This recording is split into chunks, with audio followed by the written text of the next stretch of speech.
गत वर्ष आम तो महासमारोह महा धूमधाम पालन करने को लक्ष्य रखी हठात पूर्वतन मंत्री तथा झारसुगुड़ा विधायक स्वर्गत नव दास प्रथम दिन पर सांस्कृतिक कार्यक्रम चलला समस्त आमोद प्रमोद चलला किंतु आम कौन अतिथि डाकी या विधिवत भाव में पालन कर पारू ना तेणु यही वर्ष आम एक नूतन भाव एवं अति आडंबरपूर्ण भाव जो किसी वर्षर जो व्यवधान रहा पालन करने निष्पत्ति नहीं एवं या जमी आहुरी संप्रसारित हे तेणु या आम माघ सप्तमी आरंभ नक माघ एकादशी पर द्वादश आरंभ करने अर्थात फेब्रुआरी 21 आरंभ करने 5 दिन 21, 22, 23, 24, 25 ये 5 दिन पालन करूँ। आप ये जो वार्ता सबआड़े पहुँचातु आ गोटे आमर जे थे संपादक अच्छा प्राची प्रगतिर जे कि आमर नियाली महोत्सवर जो बाहर स्मरणिका तार संपादक श्री डॉक्टर त्रिनाथ पट्टनायक से कहले जे गोटे दिन ओडिशार सबु सांबादिक मानू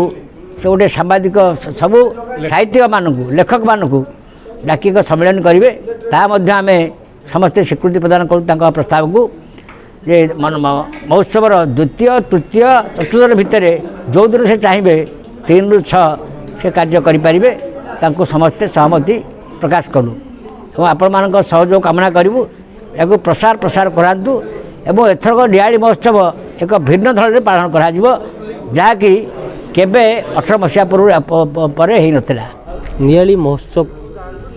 2024 आनुष्ठानिक भाव मान्यवर विधायक जी अच्छा नियाली महोत्सव कमिटर सभापति सी आज गोटे प्रेस मीट करते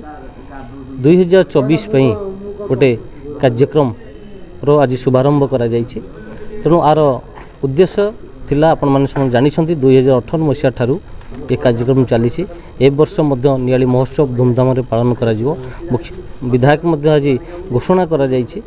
करिसंती नियारा ढंगरे महोत्सव करा जिवो। तेणु कटकर जिलापाल जी अच्छा से मध्य आउ किसी दिन पर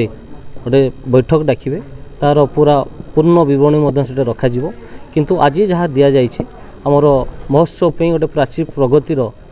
स्मरणिका उन्मोचन करा जिवो। तेणु तापे लेखा मध्य संग्रह करने जे संपादक अच्छा महोत्सव कमिटर डॉक्टर त्रिनाथ पट्टनायक महोदय को मध्य दायित्व दि जाइए